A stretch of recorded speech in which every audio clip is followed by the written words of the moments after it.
오후 예배 시간에 또 하나님께서 은혜로 또 함께 하시기를 축복합니다.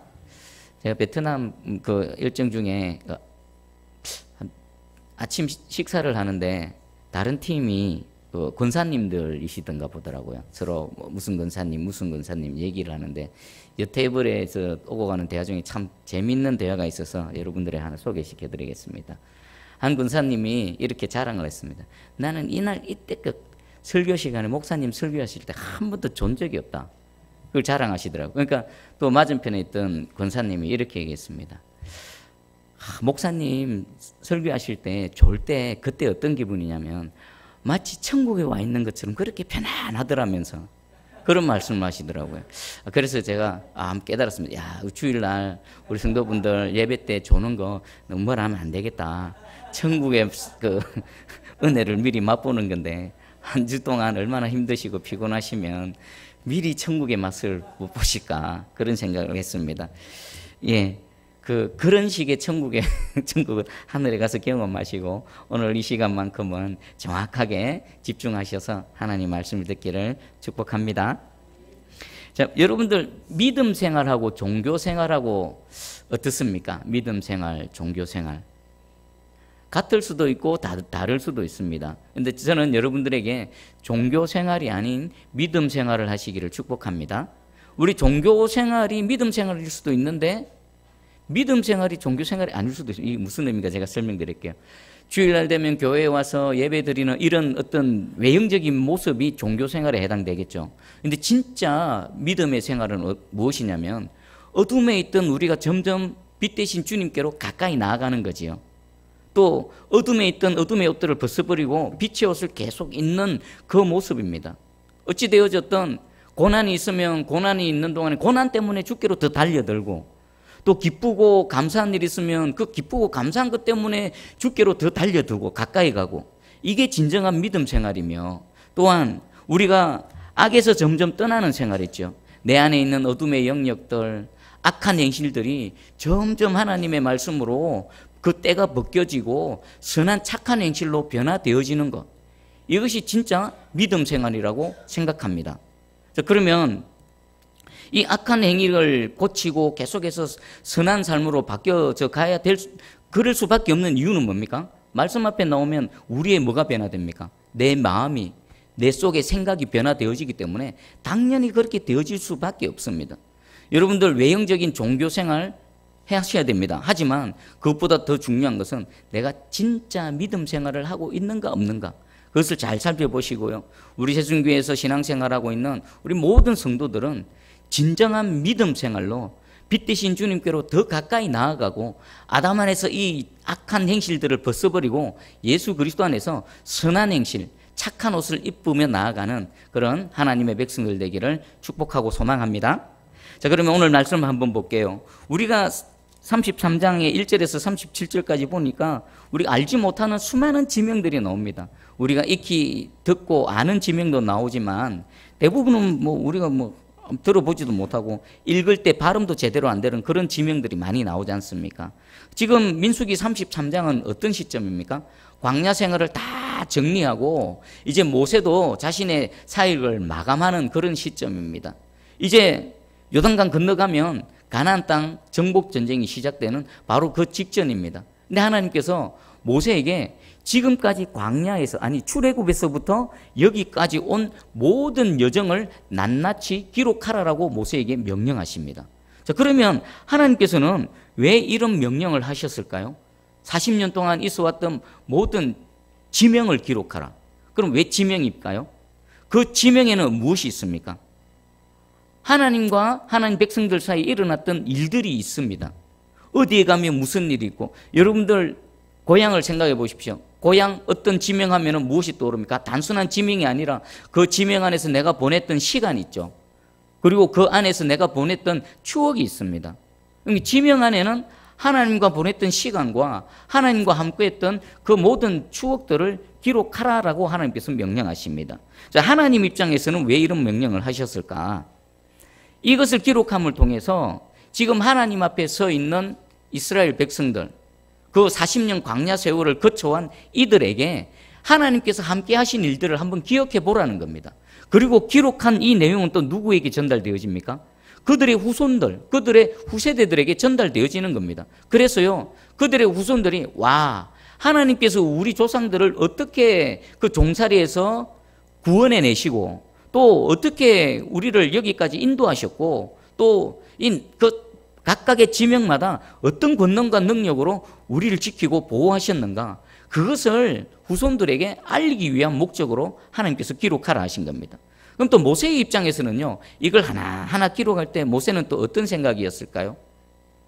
출애굽기 3장 12절 하나님께서 모세를 부르실 때 약속하신 말씀입니다. 하나님이 이르시되 내가 반드시 너와 함께 있으리라. 네가 그 백성을 애굽에서 인도하여 낸 후에 너희가 이 산에서 하나님을 섬기리니 이것이 내가 너를 보낸 증거니라. 여러분 한번 생각해 보십시오. 시내산에서 하나님이 그 떨기나무 불 가운데 여호와의 불로서 자신을 부를 때 모세는 어땠습니까? 두렵고 떨었죠. 나는 그런 일 못합니다. 나 자격 없고 능력 없습니다. 하나님 못하겠습니다라고 했을 때 하나님 약속하신 말씀입니다. 반드시 네가 애굽에서 이스라엘 백성들을 구원해서 이 산에 올 것이다. 그리고 이 산에서 너희가 나를 예배할 것이다. 그때에 그 자체가 내가 너를 보낸 증거다. 하나님이 또 약속하셨습니다. 반드시 내가 너와 함께 할 것이다. 그럼 이 명령을 받고 난 모세가 하나하나 기록할 때 출애굽기 3장 12절의 말씀이 증명이 되어졌죠. 와, 그렇구나. 그때 40년 전에 하나님께서 나를 부르시고 또 사역을 주시고 오늘 이 자리에서 이 산에서 시내산에서 예배드리는 그것이 내가 너를 보낸 증거다라고 말씀 하나님께서 스스로 증명해 보이시네. 모세 40년 세월이 물론 하나님의 권능, 하나님의 능력, 대단한 하나님의 일들이 일어났습니다마는 모세 개인에게 있어서는 어땠을까요? 얼마나 고달픈 여정입니까? 또 모세에게 있어서 항상 따라다녔던 게 있습니다. 외로움, 고독. 누가 모세를 이해했습니까? 각 지파에 족장들이 있었고요. 천부장, 백부장, 50부장, 10부장이 있었고요. 또 대제사장 아론과 레위 지파 함께 섬기는 동력자들이 있기는 있었습니다. 그런데 누가 모세를 진짜 이해하고 모세의 그 무거운 짐을 누가 이해했습니까? 아무도 없었습니다. 좋을 때야 할렐루야 하고 하나님 찬양하지만 조금만 힘들고 어려우면 대부분의 누구를 욕합니까? 하나님과 함께 그들을 인도하는 모세를 욕하지요. 돌로 때려 죽이려고 한 적은 또 얼마나 있었습니까? 모세가 이것을 기록하면서 40년 동안 지나왔던 여정 하나하나를 돌아볼 때에 아, 그렇구나. 그 고난 속에서도 하나님은 나를 홀로 버려두지 않으셨구나. 그 시내산에서 떨기나무에서 말씀하셨던 것처럼 나와 함께 하셨고 나를 지키시고 보호하셨고 지금 이곳에서 하나님이 나를 보내신 증거를 보여주시는구나 라고 자신의 인생을 다시금 하나님의 그 추억으로 또 영광으로 기억했지 않았겠습니까? 그리고 이스라엘 백성들에게 있습니다. 이스라엘 백성들의 입장에서는 이 지명들 하나하나가 들려질 때에 그들은 어떤 생각이었을까요? 40년 동안의 이 광야에서의 이 방황 아닙니까? 방황. 며칠만 가면은 그냥 뚫고 통과할 수 있는 그 광야인데 여기 갔다가 저기 갔다가 40년을 뺑뺑이 돌았습니다. 그 뺑뺑이 도는 그 고단한 여정 속에서 그 지명마다 하나님께서 하신 일들을 떠오를 때에 그들은 어떻게 했습니까? 아, 하나님이 우리 하나님이시구나. 하나님이 우리를 진정 택하셨구나. 그 많은 민족들, 그 많은 대단한 민족들 중에서 정말 보잘것없는 우리 민족을 택하시고 구원하시고 여기까지 인도하셨구나라는 구원에 대한 감격과 감사가 다시 한번 그들 가운데 충만해지지 않았겠습니까? 우리 출애굽기 19장 4절 6절입니다. 내가 애굽 사람에게 어떻게 행하였음과 내가 어떻게 독수리 날개로 너희를 업어 내게로 인도하였음을 너희가 보았느니라. 세계가 다 내게 속하였느니 너희가 내 말을 잘 듣고 내 언약을 지키면 너희는 모든 민족 중에서 내 소유가 되겠고 너희가 내게 대하여 제사장 나라가 되며 거룩한 백성이 되리라. 너는 이 말을 이스라엘 자손에게 전할지니라. 아멘. 이들이 40년 이 하나하나를 볼 때 아, 하나님께서 어떻게 우리를 구원하셨는가, 또 우리를 어떻게 독수리 날개로 업어서 여기까지 인도하셨는가에 대해서 다시 한번 기억하게 되고요. 그 하나님에 대한 신뢰와 또 하나님에 대한 감사로 가득하게 되어질 겁니다. 자, 오늘 이제 뭐 37장까지 다는 보지 못할 겁니다. 이들의 여정을 좀 중요한 부분만 살펴볼 겁니다. 이들의 이 여정은요, 바로 누구의 여정입니까? 저와 여러분들의 여정입니다. 하나님이 이스라엘을 택하시고 구원해내시고 광야에서 인도하시는 그 모든 과정은 나 개인에게 그대로 해당됩니다. 그리고 여러분들 그대로 해당되고요, 우리 새순교회 공동체에 그대로 적용되어집니다. 이것을 통해 하나님께서 그때 그렇게 하셨지, 그리고 우리는 어디에 와 있고 또 앞으로 우리는 어떤 일이 벌어질 것인가에 대해서 말씀을 통해 깨닫고요, 또 그 함께 하시는 하나님으로 새 힘 얻는 시간 되기를 축복합니다. 자, 우리 첫 번째 볼게요. 3절 4절을 한번 읽어봅니다. 3절 4절. 자, 시작. 그들이 첫째 달 15째 날에 람셋을 떠났으니 곧 6월절 다음 날이라. 이스라엘 자손이 애굽 모든 사람의 목전에서 큰 권능으로 나왔으니 애굽인은 여호와께서 그들 중에 치신 그 모든 장사한 때라. 여호와께서 그들의 신들에게도 벌을 주셨더라. 아멘. 첫 번째 기억해야 될 게 애굽에서의 하나님의 그 6월절 어린 양의 은혜입니다. 마지막 10번째 재앙으로 애굽 땅에 있는 모든 장자들을 다 치셨지요. 짐승에서부터 사람에게 이르기까지 모든 장자 첫 것들을 다 치셨습니다. 그런데 누구만 구원의 은혜를 입었습니까? 이스라엘 백성들. 6월절 어린 양의 피의 은혜를 입은 이스라엘 백성들만 그 구원의 은혜를 입었지요. 그 밤을 생각해 보십시오. 온 나라가, 모든 가정에 첫 것들은 다 죽었습니다. 애굽 온 나라는 전체가 슬픔으로 가득했고요, 통곡 소리로 온 하늘을 덮었을 것입니다. 그런데 하나님의 백성, 하나님께서 택하신 이스라엘 백성들은 그 죽음이 넘어가서 죽음이 건들지도 못하고 그 죽음 가운데 구원의 은혜를 입었습니다. 여기 보면요, 그때 그날이 어떤 날이랍니까? 그 모든 장자를 장사할 때 하나님의 은혜를 입지 못한 애굽 백성들에게는 그날이 죽음의 날이었습니다. 그런데 하나님의 은혜를 입은 이스라엘 백성들에게는 그날이 무슨 날입니까? 구원의 날입니다. 구원의 날. 이것은요, 마지막 때 주님 다시 오셔서 이 하늘과 땅을 심판하실 그 날을 상징합니다. 그때 불러서 온 하늘과 땅을 우리 주님께서 심판하실 것입니다. 이 세상을 멸망당할 것입니다. 그때가 어떤 때입니까? 하나님을 알지 못하고 예수 그리스도를 믿지 못하는 모든 자들에게는 멸망의 때입니다. 하지만 하나님의 택하심을 입고 예수 그리스도를 믿는 모든 사람들에게는 그날이 바로 완전한 해방, 완전한 구원의 날이 되어지는 겁니다. 하나님은 지금도 똑같습니다. 하나님의 은혜를 입은 자들은요, 하나님께서 구원이 되시고 승리가 되시지만 하나님의 은혜를 입지 못한 자들에게는 하나님 자체가 재앙입니다. 그냥 거룩하신 하나님 자체가 죄인들에게는 재앙일 뿐입니다. 하나님 오시면요, 하나님 가까이 오면 올수록 그들은 멸망당하거든요. 이게 하나님이십니다. 우리 고린도전서 1장 18절에 십자가의 도가 멸망하는 자들에게는 미련한 것이요 구원을 받은 우리에게는 하나님의 능력이라. 오늘 이 시간 예배드리는 저와 여러분들은 십자가의 도가 어리석고 멸망하는 것이 아니라 우리를 구원하시는 하나님의 능력인 줄 확실히 믿습니다. 아멘. 자, 그 다음에 두 번째 사건입니다. 홍해 사건. 7절 8절 한번 읽어봅니다. 자, 시작.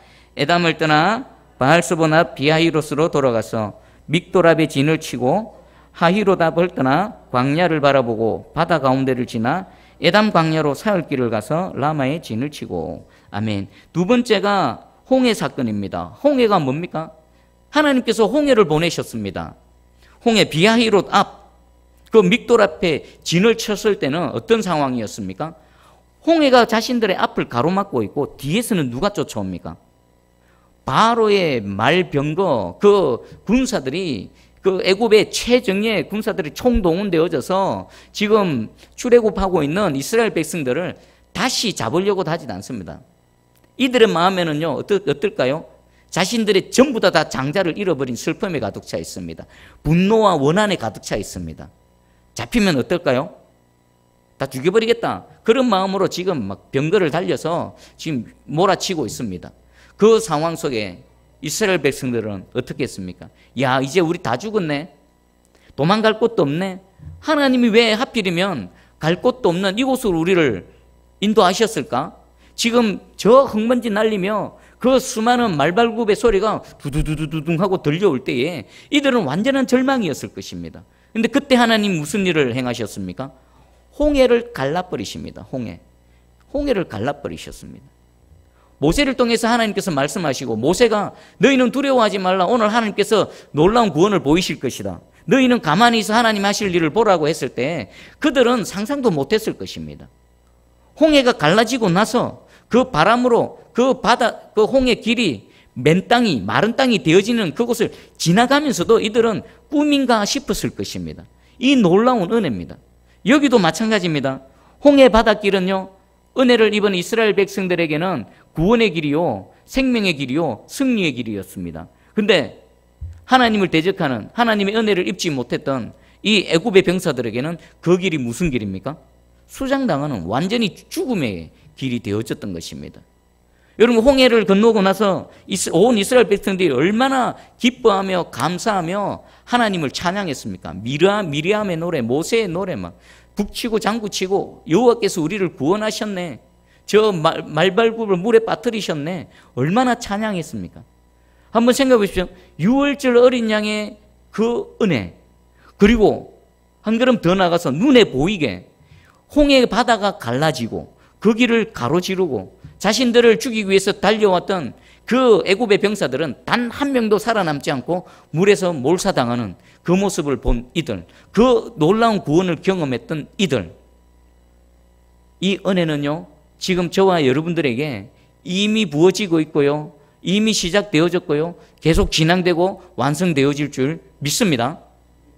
여러분들, 그리고 또 하나 있습니다. 이 두 가지 큰 승리를 경험하고 나서 하나님께서는 이들을 어디로 보내셨는가? 우리 8절 끝부분에 보니까 에담 광야로 사흘길을 가서 마라에 진을 치고, 이 승리를 경험하고 나서 이스라엘 백성들을 하나님께서 어디로 인도하셨는가? 지금 이스라엘 백성들이 한 걸음 한 걸음 나아가는 것, 진로는 누가 결정합니까? 자신들이 의논해가지고 막 백부장들 모이고 족장들 모여가지고 다음에 어디로 갈까? 회의에서 갔습니까? 아니죠. 하나님께서 지시하신 대로, 하나님께서 인도하시는 대로 그냥 따라갔을 뿐입니다. 그러면 홍해를 지나서 마라로 인도하신 분은 하나님이십니다. 여러분, 에담 광야길입니다. 광야길을 사흘 동안 갔다. 그럼 이들의 상태는 어떨까요? 여러분, 광야 그 땡볕이 내릴 때는 그 척박한 땅, 그 온통 돌뿌리밖에 없는 그 땅을 사흘 길을 갔다. 물도 없었습니다. 아니죠. 어쩌면 갖고 온 물을 다 떨어졌겠죠. 목마르고 뜨거운 태양빛 아래에 사흘 길을 갔습니다. 그리고 마라에 도착했습니다. 이들의 상태는요, 좀 쉬고 싶겠죠. 좀 물이라도 마시고 싶겠죠. 그런데 이 마라가 어떤 곳입니까? 우리 출애굽기 15장 22절 23절 소개해드립니다. 모세가 홍해에서 이스라엘을 인도하며 그들이 나와서 수로 광야로 들어가서 거기서 사흘 길을 걸었으나 물을 얻지 못하고 마라에 이르렀더니, 광야를 계속 통과해서 물이 다 떨어졌습니다. 물을 얻기 위해서 찾았겠죠. 이리저리. 그런데 찾지를 못했습니다. 그러던 중에 마라에 도착했습니다. 마라에 도착하니까 할렐루야, 물이 있었습니다. 그런데 이 물이요, 그곳에 물이 있어서 마시지 못하겠으므로 그 이름을 마라라 하였더라. 마라라 뜻이 뭡니까? 쓴 물. 써서 마시지 못하겠네. 여러분 생각해 보십시오. 마치 이런 겁니다. 바다에 표류하고 있는 사람은 물이 다 떨어지면 물이 없습니다. 하늘에 비가 오면 그것 갖고 연명할 수 있겠죠. 그런데 하늘에 비도 안 옵니다. 목은 갈증에 타들어갑니다. 근데 주변에는 뭐가 가득합니까? 물이 가득한데 그 바닷물은 마실 수 있습니까? 없습니까? 마실 수 없는 물이, 마시면 죽습니다. 마치 그것과 마찬가지입니다. 사흘길 광야를 건너서 참고 물이 어디 있나 물을 발견했습니다. 달려가서 막 벌컥벌컥 마셨더니 써서 마실 수가 없습니다. 이 마라에 도착했을 때 이스라엘 백성들의 마음은 어땠을까요? 얼마나 마음이 상했겠습니까?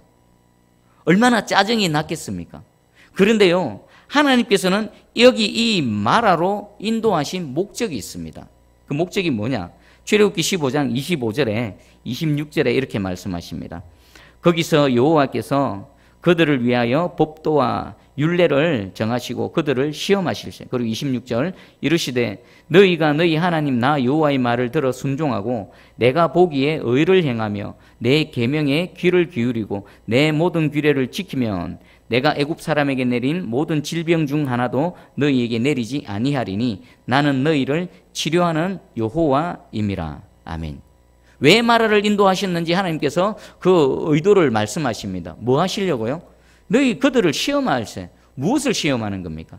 이들이 하나님께서 말씀하신 명령, 규례, 법도들을 정말 지키고 행하는지, 하나님을 믿음으로 순종하는지 안 하는지를 시험하시기 위해서 이들을 마라로 보냈다라는 것입니다. 그리고 또 하나님께서는 우리 26절에 보니까 나는 너희를 치료하는 여호와임이라. 마라의 썰물을 그대로 썰물로 내버려 두셨습니까? 모세가 이 상황을 하나님께 부르짖었죠. 주여, 우리가 죽겠으면, 우리가 고통 속에서 너무나 힘듭니다. 부르짖었을 때에 하나님께서는 치료책을, 해결책을 주셨습니다. 한 나뭇가지를 주시고 저 나무를 저 물에 던져 넣어라. 말씀대로 나무를 그 썰물에 던졌습니다. 그랬더니 어떻게 되어졌습니까? 하나님께서 하라 하신 대로 하니까 문제가 어떻게 되어졌습니까? 해결되어졌죠. 여러분 생각해 보십시오. 나뭇가지에 무슨 그 썰물을 단물로 만드는 그런 어떤 효과 이런 게 있었을까요? 아닙니다. 어디에 능력이 있었습니까? 여호와의 말씀에 능력이 있었고요. 여호와의 말씀에 순종하는 그 동작을 통해서 하나님께서 능력을 행해 주신 것입니다. 그럼 여러분들 인생의 마라를 만나셨습니까? 여러분 우리 얼마나 자주 인생의 마라를 만납니까? 써서 마시지 못하는 그런 물. 힘들어, 고달퍼. 마라로 간 겁니다. 하나님께서 마라로 인도하신 겁니다. 그 마라의 썰물이 단물이 되기 위해서는 어떻게 하면 됩니까? 하나님께서 말씀하신 대로 순종하면 됩니다. 여러분 생각해 보십시오. 여러분들이 모세라고 한번 가정을 해 보십시오. 여러분들 쉽게 순종했겠습니까? 하나님 이것 갖고 무슨 문제가 해결됩니까? 하나님 이게 도대체 이 나무가 뭐라고 이 썰물이 단물이 되어져서 이 많은 이스라엘 백성들이 갈증을 해소할 수 있겠습니까? 이런 의심, 이런 내 생각, 이런 내 경험, 그런 것 때문에 우리가 순종하지 못하고 있지 않습니까? 우리가 진짜 하나님을 순종하려면요, 내 경험, 내 생각, 내 의들 다 부서져야 됩니다. 하나님 말씀하신 대로 오직 하나님 믿음으로 결과를 하나님께 내어 맡김으로 그렇게 순종할 때에 하나님께서 여호와 라파, 치료하는 하나님으로 우리에게 나타나실 줄 믿습니다. 여러분 마라를 만나셨습니까? 모세처럼 하나님께 부르짖으시고요. 그리고 하나님께서 말씀하시는 대로 순종하며 나가보십시오. 우리 이성으로는 도대체가 이해 안 되는 일이지만 하나님께서는 그 순종의 동작을 통해서 마라를 단물로 바꾸어 주실 줄 믿습니다. 자, 그러면 마라를 통과한 이후에 하나님께서는 어디로 인도하셨는가? 9절을 한번 읽어봅니다. 9절. 자, 시작. 마라를 떠나 엘림에 이르니 엘림에는 샘물 12과 종려 70그루가 있으므로 거기에 진을 치고. 아멘. 마라를 통과한 이후에 어디 갔다고요? 엘림입니다. 엘림이 어떤 곳입니까? 샘물이 12이 있습니다. 그리고 종려나무 70그루가 있습니다. 광야 땅에 그 사막과 같은 곳에 샘물이 그냥 한 개도 아니고 두 개도 아니고 12개가 있습니다. 그리고 그 척박한 곳에 종려나무가 70그루나 있습니다. 우리는 이것을 뭐라고 표현합니까? 오아시스라 그러죠. 하나님께서 마라를 통과한 이스라엘 백성들에게 엘림의 은혜로 위로하시는 겁니다. 위로. 마라에서 그들의 상황을 너무나 잘 아십니다. 마라를 지날 때에 이스라엘 백성들이 얼마나 고통스럽고 얼마나 마음 상했는지를 하나님 누구보다 잘 아십니다. 왜 그렇습니까? 그곳에 하나님 함께 하셨기 때문에요. 그 광야 사흘 길을 이스라엘 백성만 걸어간 것이 아니라 하나님께서 친히 앞장서셔서 그들을 인도하셨거든요. 그들과 함께 하시고 그들의 고통과 동참하신 하나님이십니다. 그리고 마라를 통해서 말씀하시고 난 이후에 그 고난당하는 그들을 엘림으로 인도하십니다. 엘림에 가니까 그 12지파들이 흡족하게 마시고 쉴 수 있는 12샘물과 함께 또 그들의 그늘을 만들어줄 종려나무 70그루가 예비되어져 있는 겁니다. 여러분 마라 너무 두려워하지 마시기 바랍니다. 마라를 통해서 치료하는 여호와 라파 하나님을 경험한 이후에 하나님께서는 우리를 친히 엘림으로 인도하실 줄 믿습니다. 조금만 참으십시오. 조금만 더 가보십시오. 힘들어. 포기해버릴까? 아니요. 하나님이 엘림으로 지금 인도하고 계십니다. 여러분 엘림의 은혜, 엘림의 축복을 받으시기를 주님의 이름으로 축복합니다. 아멘. 자, 여러분 한번 지금까지 여정을 다시 한번 정리해 드릴게요. 유월절의 은혜로 죽음이 넘어가게 하셨습니다. 그리고 홍해의 그 놀라운 사건으로 완전한 구원을 이루어 주셨습니다. 그런데 하나님께서 구원받은 이스라엘 백성들을 광야를 통과해서 썸물 마라로 인도하셨습니다. 마라로 인도하신 하나님께서 그들을 불쌍히 여기시고 엘림의 은혜로 그들을 위로해 주십니다. 자, 이쯤 되면은 그냥 그 다음 계속 좀 형통하고 계속 좀 편안하면은 좋을 건데, 하나님은 또 그들을 다른 곳으로 또 인도하십니다. 어디냐? 르비딤입니다. 르비딤. 우리 르비딤 한번 읽어보겠습니다. 14절입니다. 14절을 한번 읽어봅니다. 자, 시작. 알루스를 떠나 르비딤에 진을 쳤는데 거기는 백성이 마실 물이 없었더라. 아멘. 하나님께서는요, 르비딤으로 다시 그들을 인도하셨습니다. 엘림에서의 잠시의 휴식을 주시고 엘림과 같은 곳에서 계속 머물게 하시는 것이 아니라 르비딤으로 인도하셨는데, 르비딤의 특징이 뭡니까? 마실 물이 없다. 광야에서 마실 물이 없다. 이들은 또 생존의 위협을 당하는 겁니다. 또 여러 가지 고통을 당하는 겁니다. 그리고 그뿐만이 아닙니다. 우리 출애굽기 17장 8절 보면요, 그때에 아말렉이 와서 이스라엘과 르비딤에서 싸우니라. 물이 없어서 고통당할 뿐만 아니라 누가 옵니까? 아말렉이 오는데 아말렉이 뭐 합니까? 전쟁을 벌이는 겁니다. 야, 엘림에서 좀 숨통이 트였나 싶었더만 하나님께서 르비딤으로 인도하십니다. 르비딤에 가보니까 물이 없어 고통스러워. 그뿐만이 아니라 대적들이 일어나서 이스라엘은 싸우고 싶지 않습니다. 전쟁을 피하고 싶습니다. 그런데 대적들은 일어나서 계속 싸웁니다. 어쩔 수 없이 전쟁을 벌입니다. 그럼 르비딤이 뭐 하는 곳입니까? 또 다른 물 없는 곳으로서 고통당하는 곳일 뿐만 아니라 대적들이 일어나서 전쟁이 일어나는 곳이 르비딤입니다. 여러분들, 르비딤에 혹시 와 계시지 않으십니까? 뭐가 없다. 없어서 고통스럽다. 그뿐만 아니라 막 어떤 대적들이, 환경의 대적이, 내 내면의 죄의 대적이, 또 삶을 통해서 인간 막대기 대적이 막 일어나서 나를 공격하고 싸우려고 하고 있지 않습니까? 그렇다면요, 여러분 지금 르비딤에 와 있는 겁니다. 르비딤. 자, 르비딤에 와 계시다라고 해서 여러분들 두려워하지 마시기 바랍니다. 하나님께서 르비딤으로 보내신 분이 하나님이십니다. 그리고 모든 대책들을 갖고 계신 분이 여호와 하나님이십니다. 르비딤에서 어떤 일이 일어났습니까? 출애굽기 17장 6절입니다. 내가 호렙산에 있는 그 반석 위 거기서 내 앞에 서리니 너는 그 반석을 치라. 그것에서 물이 나오리니 백성이 마시리라. 모세가 이스라엘 장로들의 목전에서 그대로 행하니라. 모세를 통해서 반석을 치라고 명령하십니다. 말씀대로 명령하신 대로 반석을 치니까 어떤 일이 일어납니까? 반석이 쪼개지면서 그곳에 물이 터져나와서 장정만 60만, 얼쭉 대충 잡아도 수백만 명이나 되는 사람들이 다 먹고 마실 물이 터져나온 겁니다. 여러분들 물 없어도 됩니다.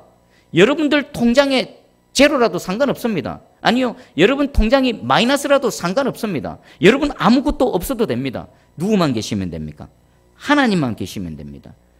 여호와 하나님께서 여러분과 함께 하시기만 하면, 그리고 하나님께서 말씀하신 대로 모세처럼 반석을 치라고 하면 반석을 치는데 거기서 물이 나오는 거와 무슨 상관이 있습니까? 과학적으로, 이성적으로 설명 안 됩니다. 그런데 하나님께서 하라는 대로 말씀대로 순종하면요, 반석에서 물이 터져 나와서 여러분들의 모든 갈증을 해소하고요, 여러분들의 모든 문제가 해결되어질 줄 믿습니다.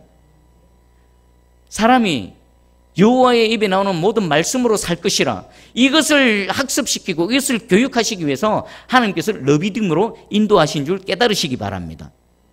여러분들 육으로 살지 마십시오. 여러분들 갖고 있는 돈으로 살지 마시고요, 여호와의 말씀으로 사시기를 주님의 이름으로 축복합니다. 그리고 대적들이 일어나서 전쟁을 벌입니까? 그것도 괜찮습니다. 출애굽기 17장 12절 13절입니다. 모세의 팔이 피곤함에 그들이 돌을 가져다가 모세의 아래에 놓아 그가 그 위에 앉게 하고 아론과 훌이 한 사람은 이쪽에서 한 사람은 저쪽에서 모세의 손을 붙들어 올렸더니 그의 손이 해가 지도록 내려오지 아니한지라. 여호수아가 칼날로 아말렉과 그 백성을 쳐서 무찌르니라. 아멘. 이들은 전쟁의 준비가 되어져 있지 않습니다. 이제 갓 애굽에서 종살이 수백 년 동안 하다가 하나님의 은혜로 이제 갓 탈출한 그런 집단입니다. 전쟁에 대한 준비, 훈련, 무기 아무것도 되어져 있지 않습니다. 싸우면 백전백패할 수밖에 없습니다. 그런데 잘 준비되어져 있는 아말렉 군대가 전쟁을 벌이고 공격을 해댑니다. 그런데 하나님께서는요, 모세의 기도를 통해서 여호수아의 믿음의 도전을 통해서, 그리고 아론과 훌의 동력을 통해서 그 칼과 창으로 병력의 숫자의 많고 적음으로 이긴 것이 아니라 서로 사랑하고 신뢰하는 섬김을 통해서 아벨렉을 무찌르고 이기게 하는 은혜를 경험하게 하셨습니다. 여러분들, 대적이 일어난다고 두려워하지 마시기 바랍니다. 여러분 사랑하며 섬기시며 하나님의 방법으로요, 여러분 순종하며 나아갈 때에 그 아말렉이 아무리 강하다 하더라도 만군의 여호와의 이름의 능력이 저와 여러분들을 이기게 할 줄 믿습니다. 나아가서 이 은혜는요, 우리 새순교회 공동체에도 동일하게 임할 줄 믿습니다. 자, 여기까지 보면서 한번 정리를 해보겠습니다. 6월절의 구원과 홍해 사건, 그리고 마라의 썸물에서 치료하시는 하나님을 경험하게 하고요, 그리고 그들을 불쌍히 여기셔서 엘림에서 잠시의 휴식, 위로함을 주시고 나서 다시금 르비딤으로 몰아가십니다. 물 없는 곳에서 오직 하나님의 말씀으로 사는 것을 경험하게 하시고 하나님의 능력으로 이기게 하심을 경험하게 하신 하나님. 자, 그러면 1번과 2번은 한번 지나오면 반복 안 됩니다. 어디서부터 어디, 마라에서 르비딤까지는 계속 왔다 갔다 할 겁니다. 뭐 할 때까지요? 우리를 연단하시고 우리를 하나님 사람으로 만들어 가시고 우리의 믿음을 계속해서 성장시키기 위해서 마라로 보냈다가 힘들어, 아유 하나님 죽겠습니다, 마라를 또 썸물을 단물로 바꾸시는 하나님의 은혜를 경험하게 하고 나서 또 엘림으로 보내시고 또 지난 아말렉보다 더 강한 한 단계 업그레이드된 그런 대적들이 있는 르비딤으로 몰아붙이셔서 또 말씀으로 또 승리하게 하시는 것을 경험하게 하시는 이 과정을 계속 반복하실 겁니다. 여러분들은 지금 어디에 계십니까? 마라에 있습니까? 엘림에 있습니까? 르비딤에 있습니까? 그 각각의 과정에서 인도하시는 하나님을 신뢰하시기 바랍니다. 그리고 각각의 과정이 우리가 그 순간순간을 통과할 때는요, 힘듭니다. 고통스럽습니다. 믿음의 인내도 필요합니다. 하지만 그 속에서 역사하시는 하나님의 손길을 바라보시고요, 매 과정마다 하나님의 은혜로 여러분들이 더 하나님의 사람으로 무장되어지고 만들어져 갔어요. 하나님의 영광을 담아내는 여러분들 개인과 우리 새순교회 공동체 되어지기를 주님의 이름으로 축복합니다. 아멘.